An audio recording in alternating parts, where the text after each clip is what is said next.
Welcome to the KZGN News. Today we'll bring you news from last night's City Council meeting, news about today's Benghazi hearing, news from Shannon Grove, today's KZGN Talking Points editorial, weather, sports, and much more. From the Rademacher Hills to Bee Mountain and the mighty Sierras, Ridgecrest to Inyokern and China Lake, this is your news for the Indian Wells Valley with the KZGN News Crew. Hello, I'm Tom Waitnick. Thanks for joining us for the news affecting Ridgecrest and the Indian Wells Valley. In City Council news, they met last evening for their regular meeting. Here's the items they handled. During the presentation segment, the Council received a presentation by Chief Strand regarding the donation of 25 automated external defibrillation devices from Liberty Ambulance. The police department will now have enough to have one in every patrol vehicle. This could help save lives. Next on the consent calendar, the Council handled these items. First, they adopted a resolution to approve the agreement with Willdan to provide assessment engineering services for the annexation of properties within tracts 6700 and 6775 to the existing landscape and lighting district and to form a storm drain benefit assessment district for a fee of $21,000. Next, they adopted a resolution establishing the citywide enterprise resource planning system project and budget of about $78,000 from unallocated tab funds with New World Systems. This is the funding for the new financial, payroll, and human resource system that was recently cut to balance the last budget deficit problem. This has been in the want column for over 10 years. The next segment of the meeting was discussed and other action items. First, the Council was supposed to consider approving another nomination and appointment to the Measure L Citizens Advisory Committee. However, the appointment recommendation is supposed to come from Councilman Mike Maurer, and he was unable to attend last night due to a business trip. So the appointment was deferred to the next meeting. The mayor pointed out that people could still submit an application for this position, just to get it turned in to the city clerk as soon as possible. Next, they considered establishing the North China Lake Boulevard, East Ridgecrest Boulevard Meeting Art Project event as a signature event of the city, authorizing special event insurance coverage, and authorizing the city manager to approve a transportation art maintenance agreement with Caltrans. This item was under the time-sensitive approval requirement. There was some council concern about the wording as of this event versus maybe using the word project or program.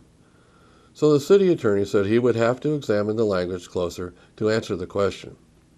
The council decided to approve the item with the city attorney approving the final wording by today. Next, the council got a presentation to have a discussion of the quarterly financial report of the city. They got a quarterly report of the financial condition. This report showed revenue and expenditures to be in line with last year's cash flow, and that this year's budget projections are the same as well. And the final agenda item was probably the most important one. The council got a presentation of the wastewater plant study. This is a long-awaited study. There are a few alternatives the council will have to decide on. They will have to choose between locations on China Lake or in the city. They have to decide what size of plant they need to build. There are two phases being recommended. One would provide a plant to about 4 million gallons per day, costing about $30 million. And a phase 2 for about 5 million gallons per day, costing an additional $12 million. And they will have to decide whether they just replace and expand the current system or add tertiary treatment capability. A tertiary treatment would basically make the water again usable for any purpose.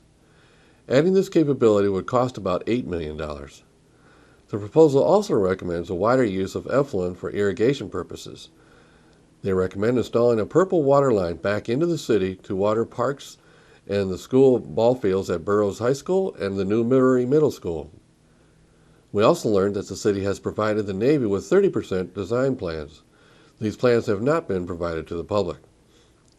After some basic discussion on the proposal, the council decided not to make any decisions, especially since they had only had the proposal for 2 days and 2 council people were not even at the meeting. After receiving some public comment, they decided this project does need to move along as quick as possible. The proposal asked for the council decisions on location by December. So the council decided to set up the workshop meeting as soon as possible for the purpose to go over this project thoroughly. No meeting date was established. We'll have more on this as we get it. Well, the Benghazi hearing started today. The chairman provided an opening statement basically saying that the time has come for the truth to be provided concerning this event. The minority leader opened with a rebuttal against the Republican hunt to destroy Clinton, and none of the charges against her are true. Clinton opened with praise for those that died in Benghazi. Then the statement basically moved into a tone of there was a lot going on at that time all over the world. She offered a soft acknowledgement of responsibility in the context that she was the one in charge and has to take responsibility. She said they did learn some things from the event and some changes were made, but nothing was offered as to what changes were made, and then closed with a political speech of her accomplishments of Secretary of State. As the hearing went on, she was asked if she would answer the charge that she did not approve the ambassador's request for additional security. She said that she never saw the request and never approved or denied the requests. The requests were handled by her security team. The Cooperative Groundwater Management meeting Thursday continues to bring strong numbers of public expressing their concerns and often with their legal counsel requesting to participate on the signatory panel. Hydrogeologist Tim Parker reported on bills linked to streamline adjudication obstructions as Senate Bill 226 and Assembly Bill 1390. Also, he identified Prop 218, which relates to tiered water rate structures. Parker identified 3 online documents as highly recommended reading, including Collaborating for Success, Measuring What Matters, and the Water Management Planning Tool Map. The 3 documents can be downloaded at www.waterboards.gov. Vice Chair Tana Thomas announced the upcoming public comment and informational meeting at City Hall, 6 p.m. tomorrow, Friday, October 23rd. The meeting will be facilitated by Gail Schachter of the California Department of Water Resources. Representatives from the State Water Resource Control Board will address Groundwater Management Agency implementation, regulation and enforcement issues for the critically overdrafted Indian Wells Valley Water District. Supervisor Mick Leeson said these are challenging times. He acknowledged with the strong public numbers in attendance at the meetings demonstrates that they will meet those challenges. The announced anticipated timeline for regulations of matters are slated for early January, March, or April. Mayor Peggy Breeden, Don Decker, and many from the public raised questions centered on the Technical Advisory Committee process of separating water in the basin. There was expressed suspicion on attempts to adjust boundaries, and several comments strongly echoed leaving the boundaries as they are. In another announcement about that, look for native plants to be available for purchase at the upcoming Petroglyph Festival, and the East Kern County Water Agency will sponsor a well workshop at the upcoming Desert Empire Fair. Now stay with us for news coming up on the flood in Palmdale.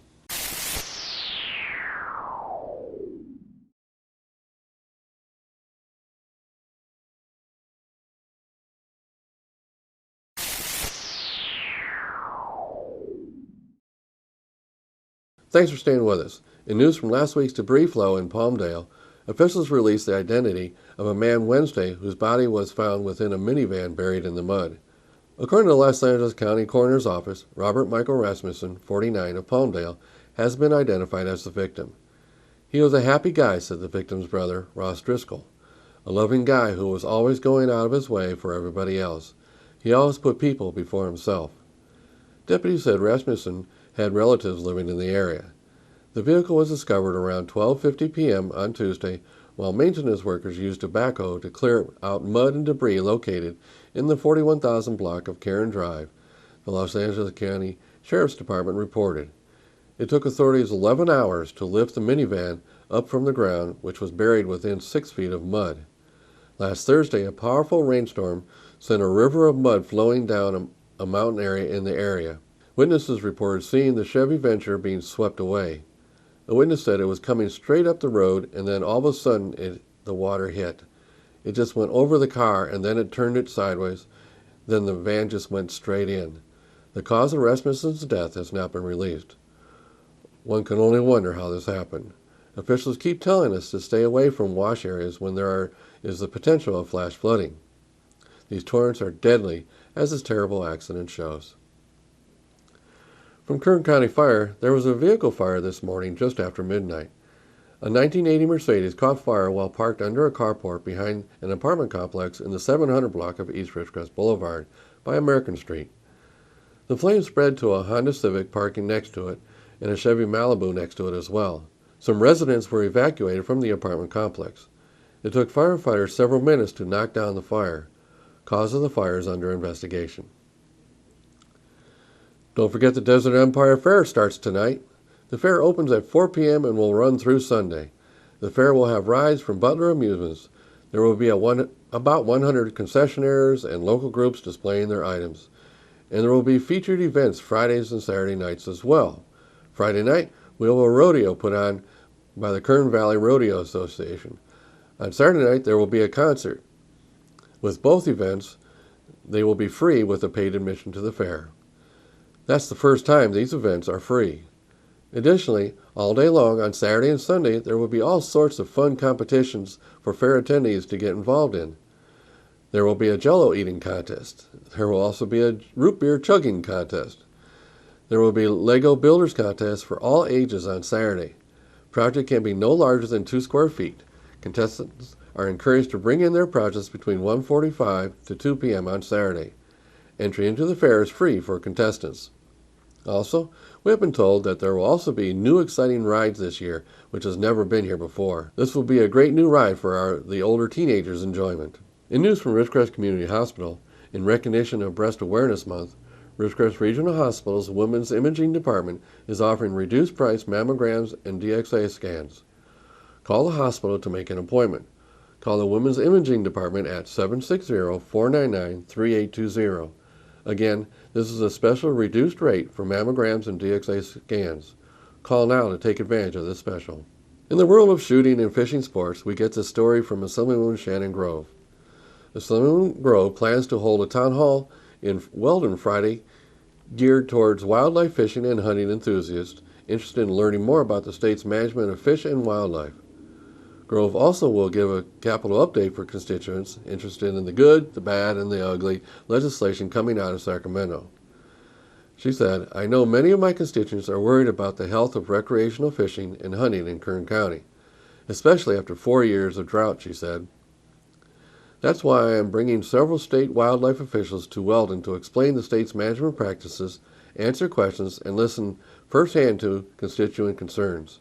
Craig Stower, Environmental Program Manager for California Department of Fish and Wildlife, and Stafford Lair, Fisheries Branch Chief with the California Department of Fish and Wildlife, will cover topics such as fish stocking, wild game management, and the impacts of drought on the recreational hunting and fishing.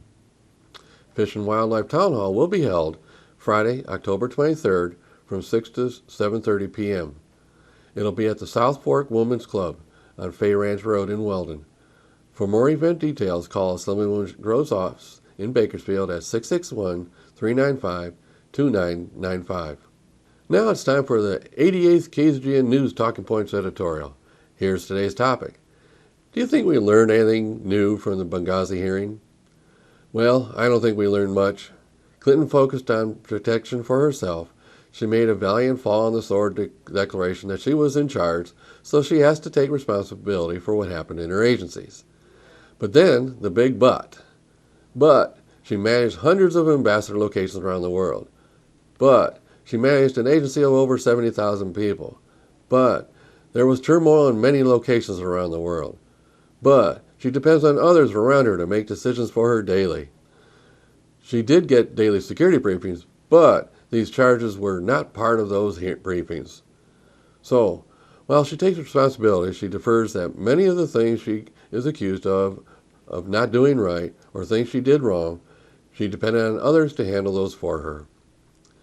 And that she also depended on the people to make sure and let her know things that were important enough that she needed to know about.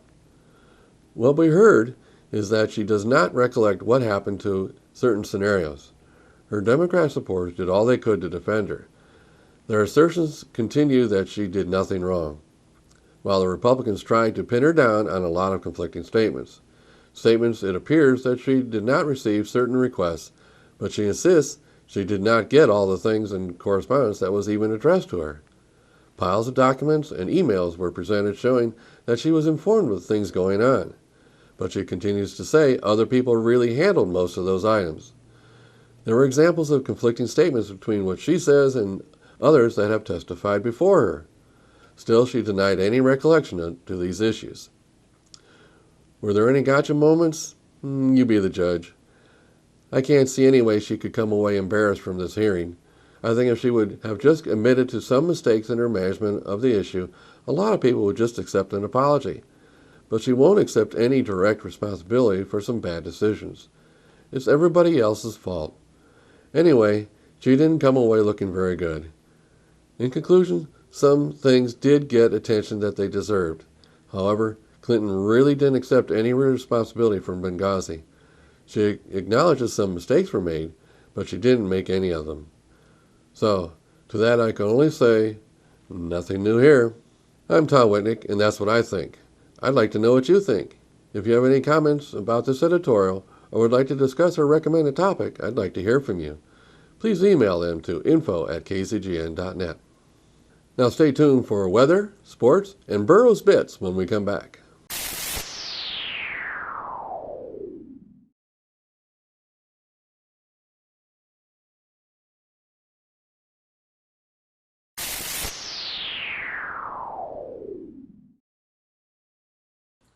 From the Burroughs High School TV studio, I'm Caleb Roberts with the Burroughs Video Bits for Thursday, October 22nd, 2015.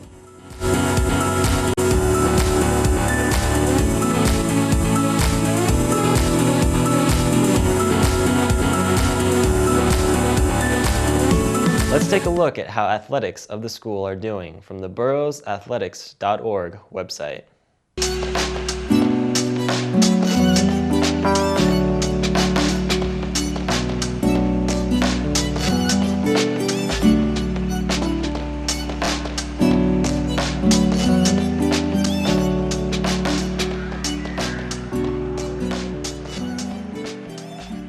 Regarding the freshman football game versus Apple Valley today, shout out to computer app students number 75, Nathan Gassetta, number 68, Nathan Moreno, number 22nd, Brandon Valdez, and number 3, Michael Nelson, who plays varsity. The BHS band is invited by Representative Kevin McCarthy to perform in the 240th July 4th Independence Day Parade in Washington, D.C. Sierra Sands Unified School District is seeking parent and community participation on the District Leadership Committee. Members of this committee are responsible for reviewing and providing input on district goals, actions, and services aligned to 8 state priorities to improve student achievement. For more information, please see the burroughs.ssusd.org website. If you're a senior who missed the senior formal portrait, you need to contact Sierra Photography to schedule an appointment. The phone number is on the burroughs.ssusd.org website. Now that homecoming is over and life is winding down, Writers Inc. is sponsoring the Fall Writing and Art Contest. For info, visit the Writers Inc. page on the school website. Enter and show off your great activity and have a chance to win amazing prizes. Don't forget to order your class rings and graduation items. The SATs are approaching fast. The test is on November 7th. Drama is hard at work preparing the fall musical, The Wizard of Oz, opening Friday, November 6th.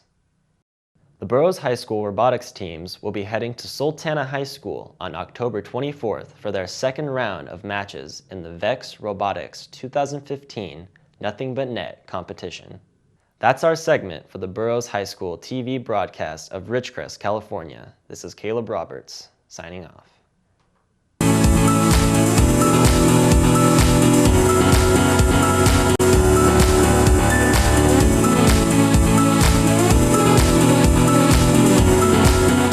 This is Lane filling in for Keith. From the National Weather Service, a slow-moving frontal system will bring prolonged periods of heavy rain across part of Texas and Oklahoma through the weekend. As much as 3 to 6 inches of rain, with locally higher amounts forecasted through Saturday. The heavy rainfall could lead to flash flooding. Temperatures across the nation. Carolinas at 72, Atlanta at 75, Northern Texas at 64, Arizona at 79, and LA at 73. For our weekend and Desert Empire fair weather forecast. Tonight, mostly clear with a low around 57, south-southwest wind around 5 miles per hour. Friday, sunny with a high near 78, north-northwest wind around 5 miles per hour. Friday night, mostly clear with a low around 56, north-northwest wind, 5 miles per hour. And Saturday, sunny with a high near 80, north wind, 5 miles per hour. Saturday night, mostly clear with a low around 57, south-southeast wind around 5 miles per hour. Sunday, mostly sunny with a high near 82, south wind, 5 miles per hour. Sunday night, mostly clear with a low around 57, west wind 5 miles per hour. And Monday, sunny with a high near 80, south wind 5 miles per hour. And that is your forecast for the IWV. Looks like excellent weather for the fair tonight and through the weekend. Now back to Tom and the rest of the KZGN News. And now Tom Heck with sports. And a very pleasant Thursday afternoon to everyone.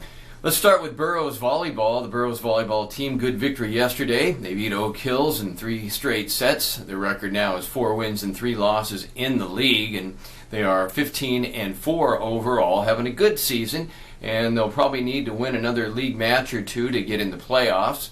Meanwhile, Saracoso Volleyball lost at Victor Valley College. They lost that in 3 sets also. They will play Friday at San Bernardino Valley. This in 2 days from now. Now let's talk about baseball. Can you believe the New York Mets? I was hoping the Cubs could at least make it interesting, but they didn't.